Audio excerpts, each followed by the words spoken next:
गोविन्दं प्रपद्येऽहं दीनान्यजतारकम् वन्दे मुकुन्दमरविन्ददलायतार्कं कुन्देन्दुशङ्खपदनं शिशिरोपवेशम् इन्द्रादिदेववनवन्दितपादपीठम् वृन्दावनालयमहं वसुदेवसेनम् नवजलधरवरणं चम्पकोद्भासिकरणं विकसितनलिनाश्रियं विस्फुरन् मन्दहास्यम् कनकरुचिदुकूलं चारुबर्हावशूलम् कमपि निखिलसारं नौमिगोपीतवारम्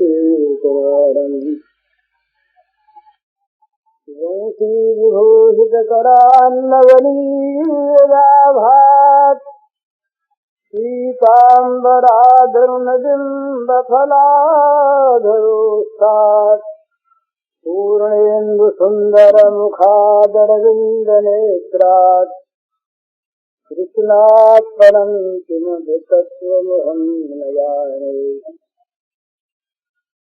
ध्यानाध्यासवशीकृतेर्मनसा तन्निर्गुणं निष्क्रियम् ज्योतिकिञ्चनयोगिनो यदि परं पश्यन्ति ते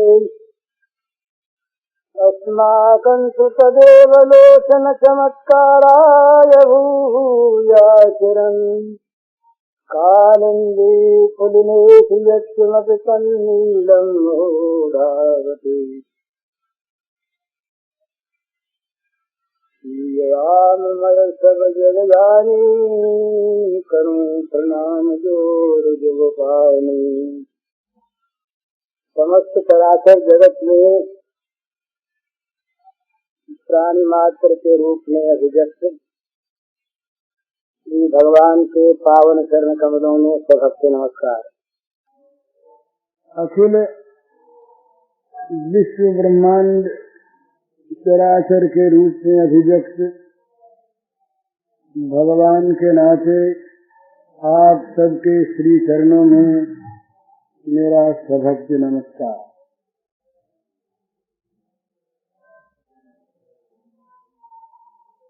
एक प्रश्न कई दिनों का पुराना है, त्रिभुज रति के संबंध में।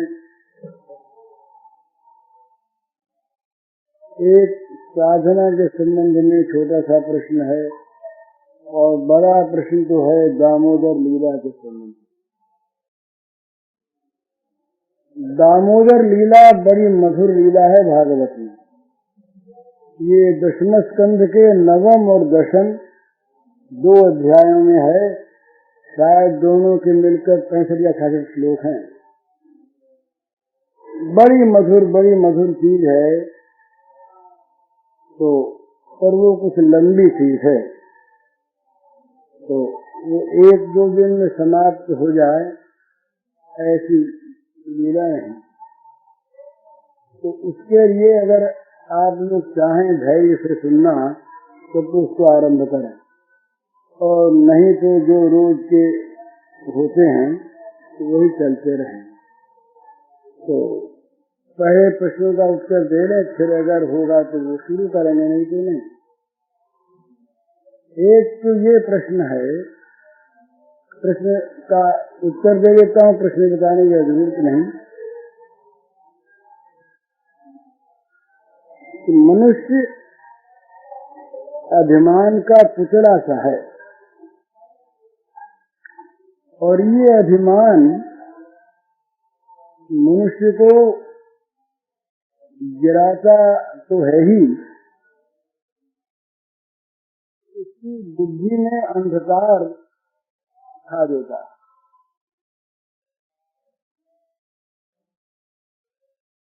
बुरी चीज में बुरा ज्ञान नहीं रहने देता अहंकार, और अच्छी से अच्छी वस्तु को खो देता है अहंकार। तो ये अहंकार, ये अभिमान, ये साधक के लिए बहुत बहुत बुरी चीज है।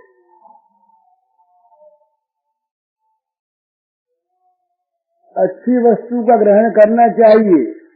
तो अच्छी वस्तु के ग्रहण में यदि ये अभिमान हो जाए कि मैं तो अच्छी को ग्रहण करने वाला और लोग नहीं,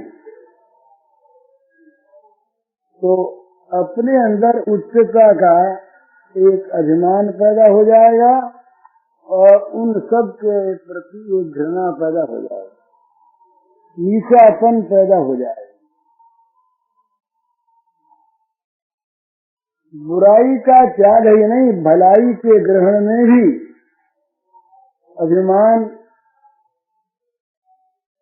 दोष पैदा कर देता है। तो अभिमान ये आता है पद पद पर, और अच्छे अच्छे लोगों में आ जाता है कि भाई क्या करें, लोगों का बर्ताव तो सब ठीक ही करते हैं पर अपने अनुकूल नहीं पड़ता। एक छिपी हुई अहंकार की भावना मन में रहती है, वो व्यक्त हो जाती किसी प्रकार से, कभी झुंझलाहट में, कभी उपेक्षा में, कभी वैराग्य का नाम धारण कर लेती है। अधिकतर वैराग्य जो होता है ना आजकल, वो वैराग्य नहीं होता, अनुकूलता की खोज होती है। क्या करें, घर में सबका ढंग अच्छा नहीं, तो इसलिए घर में मन नहीं लगता, छोड़ के जाते। ये खोज करके देखें तो घर वाले उनके अनुकूल नहीं हैं। घर वाले अगर उनके अनुकूल होते तो छोड़ जाने के मन में बात नहीं आती। तो अधिकतर मैंने कई लोगों से मेरी बातचीत होती है, कई घर छोड़े हुए लोग भी मेरे पास आए, रहे बहुत दिनों तक, गए, तो ऐसा अनुमान हुआ, ऐसा मालूम हुआ कि बहुत से लोग भजन का, भक्ति का, त्याग का सुंदर नाम लेते हैं और वो बेईमानी करते हैं, सो नहीं कहता मैं, परंतु वो कारण होता है उसमें अनुकूलता की खोज। अगर अनुकूलता मिल जाए तो फिर वो भक्ति, वो प्रेम, वो वैराग्य, ये सब हट जाते हैं, वो अनुकूल की प्राप्ति होने पर उसमें लग जाता है। ऐसे उदाहरण भी मैंने बहुत से देखे हैं कि वो पहले अलग हुए, काम छोड़ा, फिर जब प्रतिकूलता मिटी तो उसी काम में बहुत अधिक संलग्न हो गए। तो इसलिए सच्चाई होनी चाहिए साधक के मन में, और सच्चाई को अभिमान नहीं आने देता। जरा जरा सी बात में ये अहम के ठेस लगती है भला।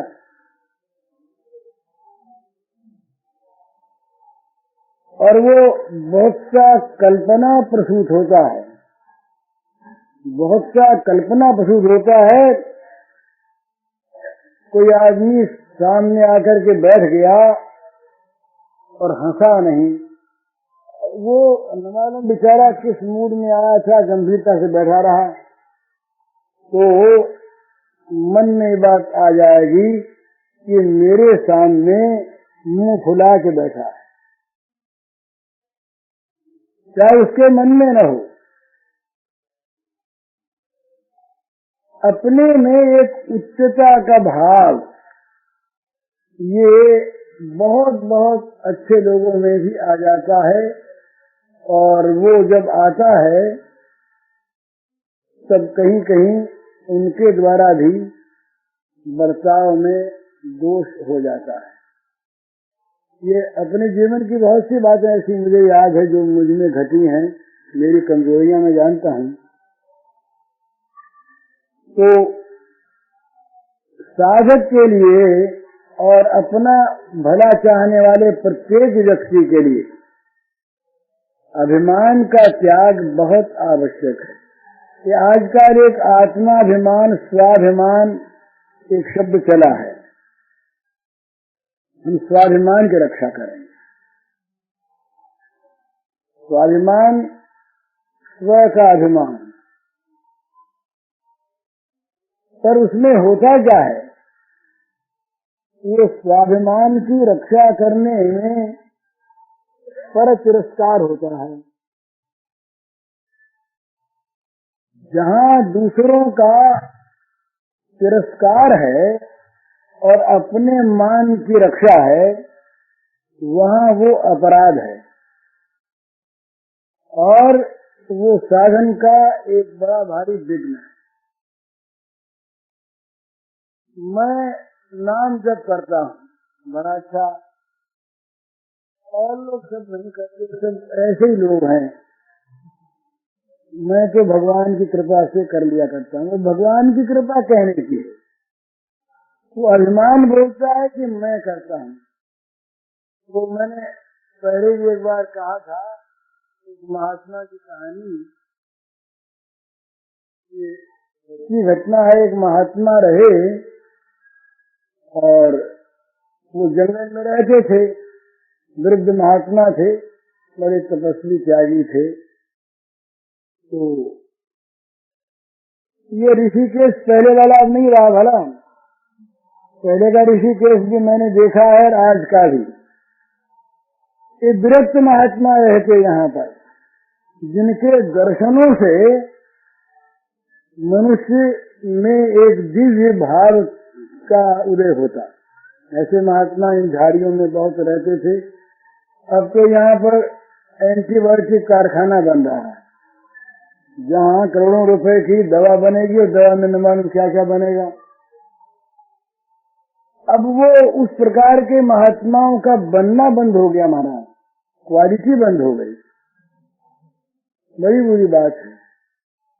तो वो विरक्त महात्मा जंगल में रहते, अपना साधन भजन करते।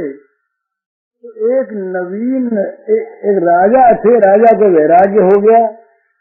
राजा ने घर द्वार छोड़ दिया और छोड़कर वे भी वहीं आ गए। वे भी वहीं आ गए तो अपना बड़े त्याग से रहें, क्षेत्र में से रोटी ले आवें और खा लें। एक दिन ये नवीन महात्मा जो पहले राजा थे, ये क्षेत्र से रोटी लेकर के जा रहे थे। पीछे से वृद्ध महात्मा आए और उन्होंने कोहनी से जरा धक्का दे दिया, तो उनकी रोटी गिर पड़ी नीचे। जब रोटी नीचे गिर पड़ी तो उन्होंने उसको उठा लिया, कुछ धूल वूल लगी, उसको हाथ से ठूंस करके फिर चलते बने। थोड़ी देर आगे जाने पर फिर महात्मा ने धक्का दिया हाथ के, फिर रोटी गिर गई। अब की कुछ कीचड़ में थोड़ी सी गिरी, तो फिर महात्मा ने उसको उठा लिया, पूछ लिया और उन महात्मा को प्रणाम किया, हंस के चल दिए। तीसरी बार फिर रोटी गिराई महात्मा ने, फिर रोटी गिरी। तो अब की वो खड़े होकर के उनके चरण पकड़ लिए। उन्होंने कहा, महाराज आपकी बड़ी कृपा है, आप मेरी परीक्षा करते हैं, परंतु इतने बड़े साम्राज्य का, राज्य का त्याग करके मैं आ गया, अब मुझे क्या क्षोभ होता। तो वृद्ध महात्मा ने कहा, इसीलिए रोटी गिराई थी भैया। अभी दो चीज तुम्हारे अंदर मौजूद है, एक तो त्याग की स्मृति है और दूसरे त्यागी हुई वस्तु का अब तक मन में गौरव बना हुआ है, उसकी महत्ता बनी हुई है, तुच्छता नहीं आई उसमें। इतने बड़े राज्य को त्याग आया मैं, इतना बड़ा राज्य बहुत बड़ी चीज को त्याग करके आया छोटी चीज के लिए। तो ये जो दोनों चीज है ये तुम्हारे लिए बुरी है, तुम इस त्याग का भी त्याग कर दो। नहीं तो ये इतने बड़े राज्य का त्याग, ये अभिमान बार बार उस बड़े राज्य की स्मृति कराएगा और ये इसमें छोटापन डालेगा। कोई आदमी शौच जा करके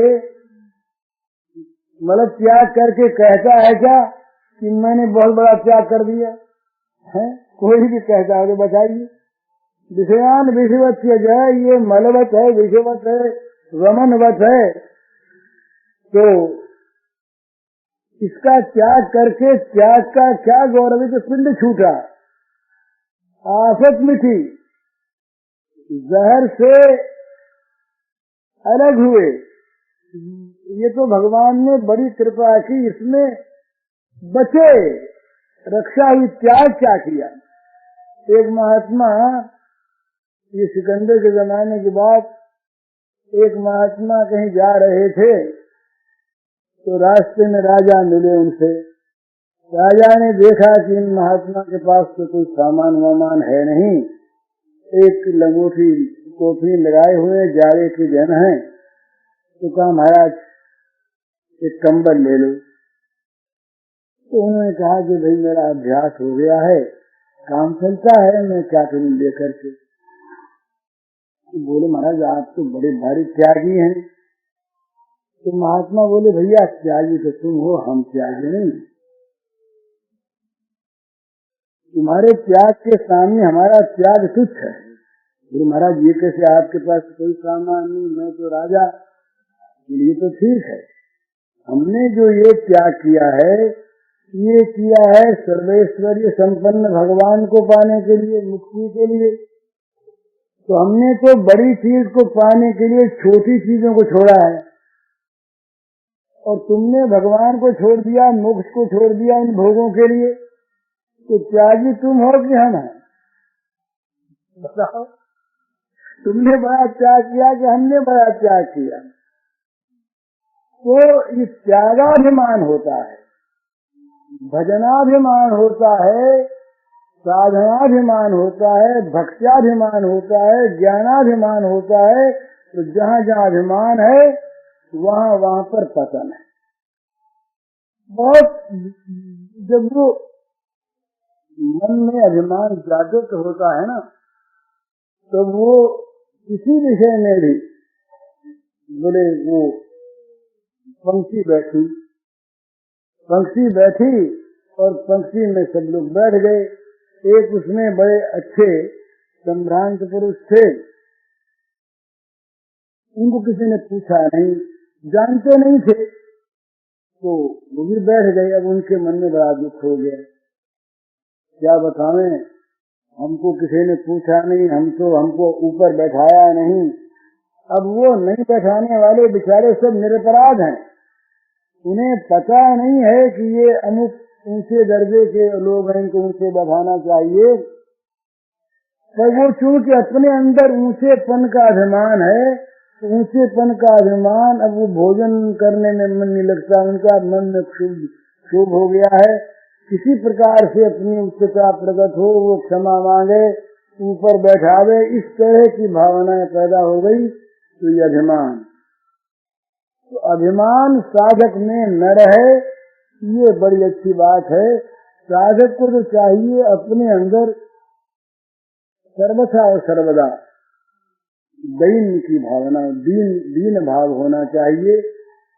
बस मोसम दीन न दीन ही तो तुम समान रघुवीर।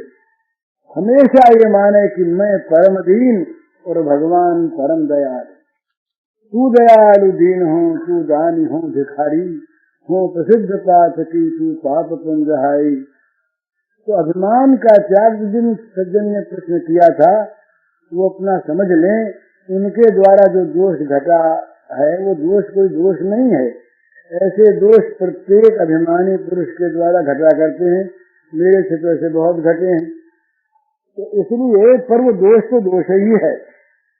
अभिमान में जब आदमी आता है तो दूसरे का अपमान वो कर बैठता। अभिमान दूसरे को नीचा दिखाता है, अपने को ऊंचा दिखाता है। ये अभिमान का स्वरूप नियम है। तो आइंदे वो अपना ख्याल रखें, अभिमान मन में न आने दें और सब में भगवान समझकर सबको प्रणाम करें। और असली बात यही है, सब में भगवान है, सब में एक आत्मा है, तो हम किस बात का नया अभिमान करें। भगवान के नाते सब पूज्य हैं। श्री राम में सब जग जानी, करो प्रणाम जोड़ जुग पानी। हमारे यहाँ तो महाराज आज के युग में बहुत बड़े बड़े आगे बढ़े हुए बड़े उच्च विचार के लोग कहते हैं कि भाई मानव मात्र में एक आत्मा को समझ, ये सब में एक भ्रातृत्व की भावना करो, यूनिवर्सल ब्रदरहुड, सब में आत्म भावना करो, सब अपने बंधु हैं। हमारे शास्त्रकार, हमारे ऋषि, वे महाराज वो तत्व को केवल कहने वाले नहीं, उन्होंने तत्व को देखा, अनुसंधान किया और पाया। उन्होंने देखा कि भगवान के सिवा कुछ है ही नहीं। तो केवल मनुष्यों में नहीं, केवल मनुष्येतर चेतन प्राणियों में नहीं, जड़ पदार्थों में भी उन्होंने भगवान को पाया, उनमें भी भगवान को देखा। हमारे यहाँ तुलसी की पूजा होती है, वटवृक्ष की पूजा होती है, शालिग्राम की पूजा होती है। ये क्या हम जड़ की पूजा करते हैं? हिंदू बुद्ध परस्त नहीं है, मूर्ति पूजक नहीं है, भगवत पूजक है। भागवत का एक श्लोक है, खम वायु अग्निम शरीरम मय च ज्योतिष सत्वान विशोद्रुमादीन सर्थमता हरे शरीरम किंच भूतम प्रणमेदनन्य। कितनी सुंदर बात है।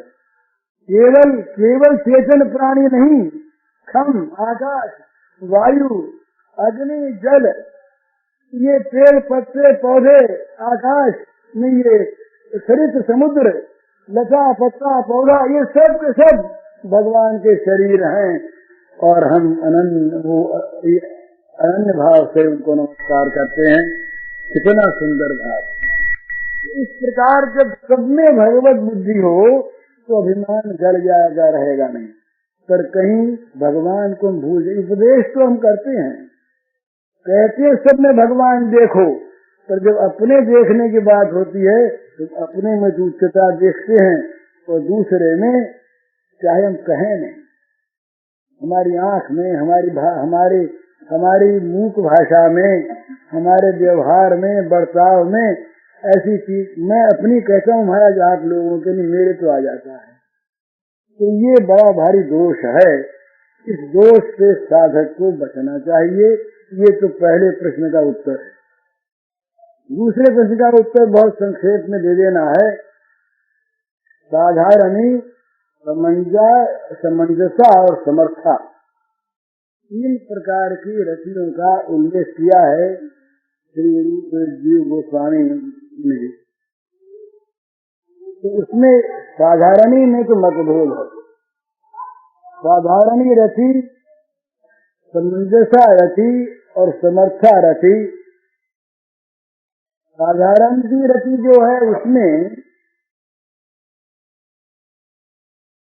सुख कामना है, और समंजसा रति में सुख दान की कामना भी है, सुख प्राप्त करने की कामना भी है। वो समर्थ विलास है।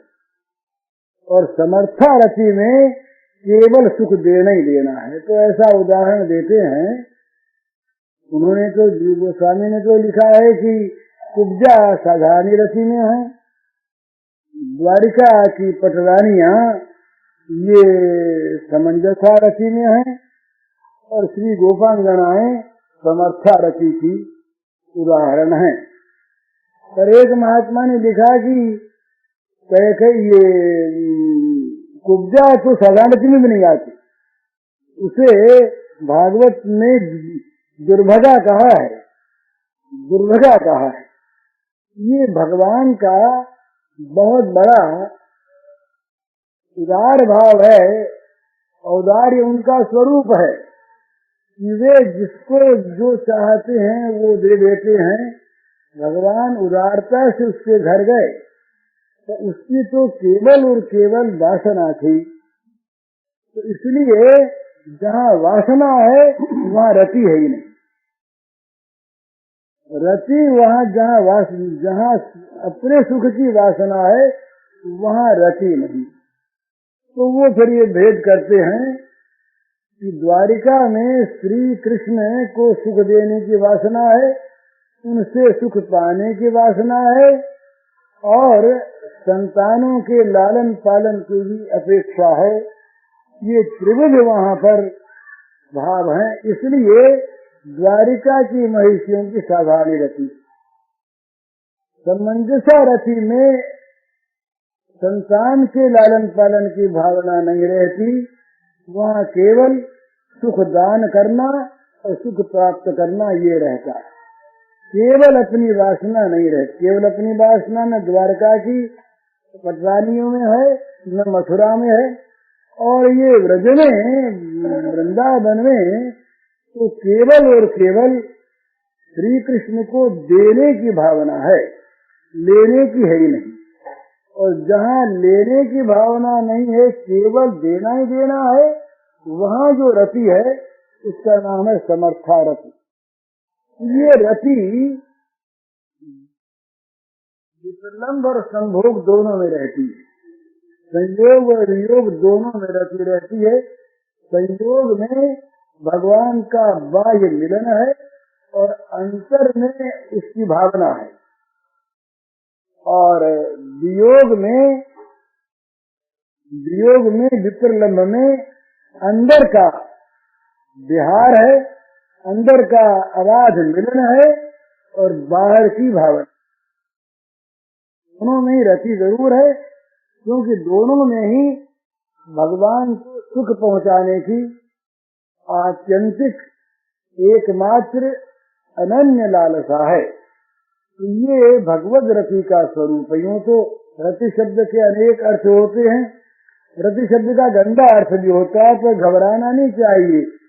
प्रेम में रति शब्द का अर्थ है सर्वथा त्याग युक्त प्रेम, और ज्ञान में भी आता है आत्मरति। आत्मरति ज्ञान में आता है। जो आत्मरत है, जो आत्म स्वरूप में स्थित है, उसका नाम आत्मरत है।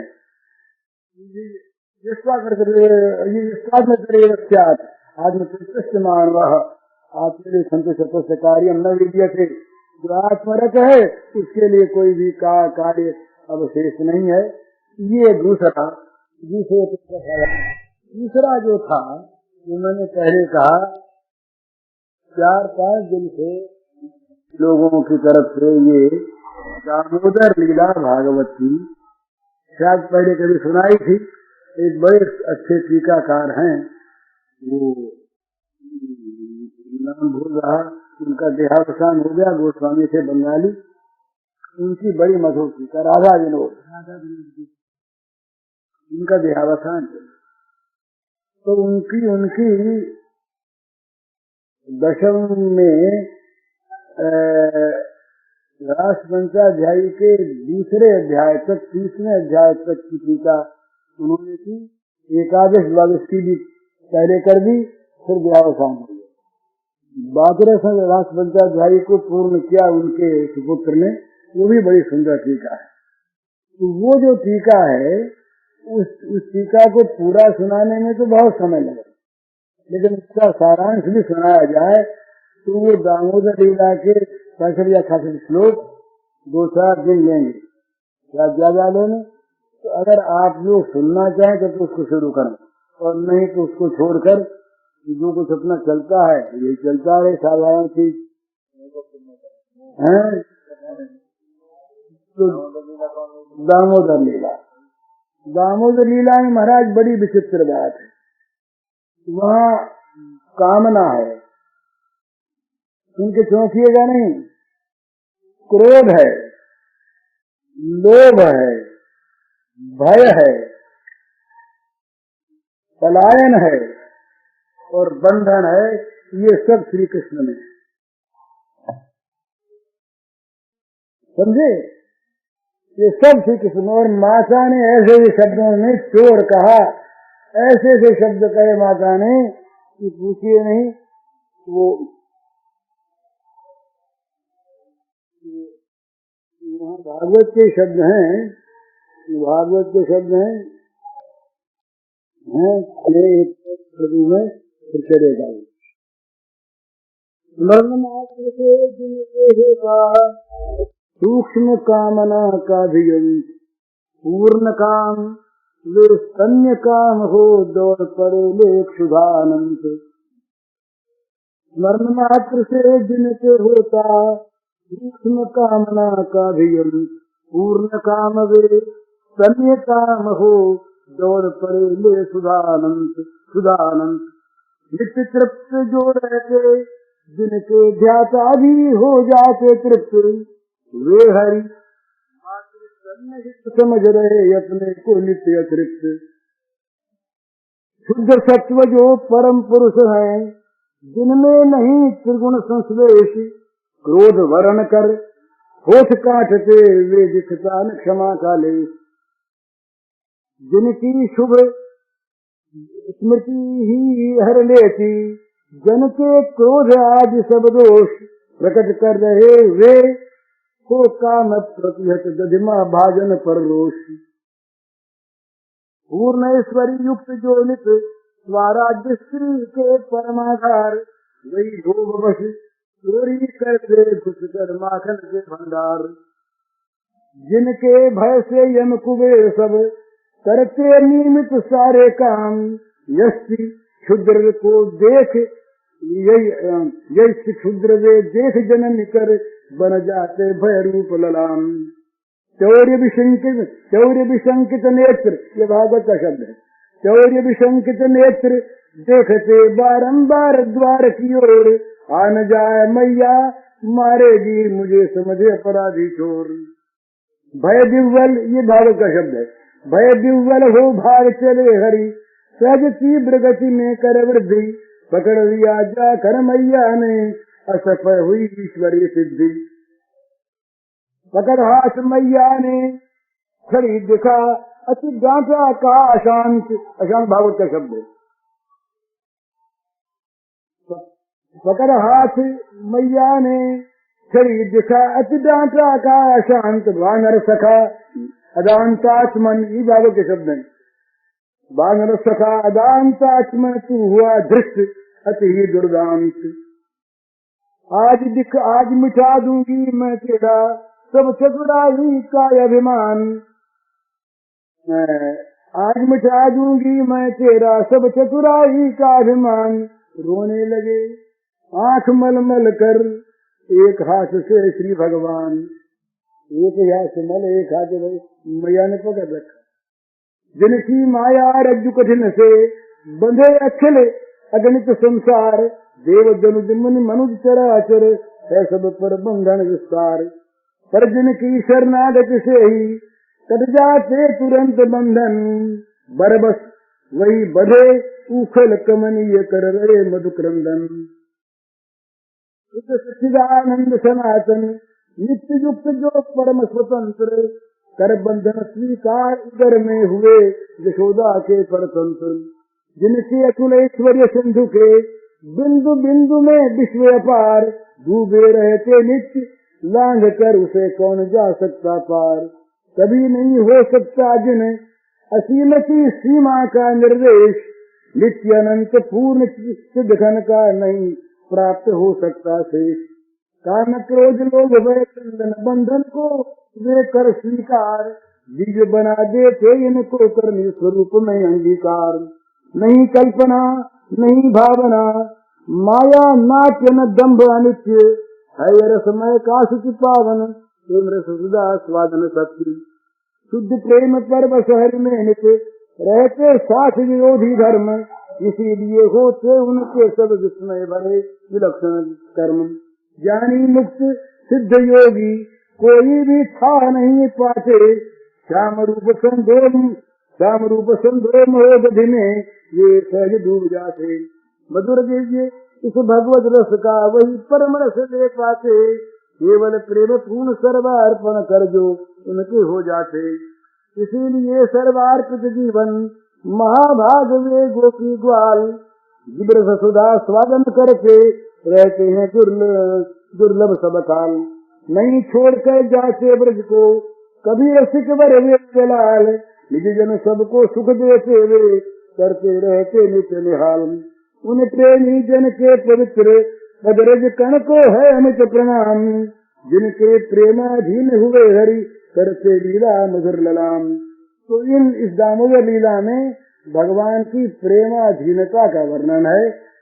अब वो हो रही होगा आज 10वें स्कंद का 9वां अध्याय है।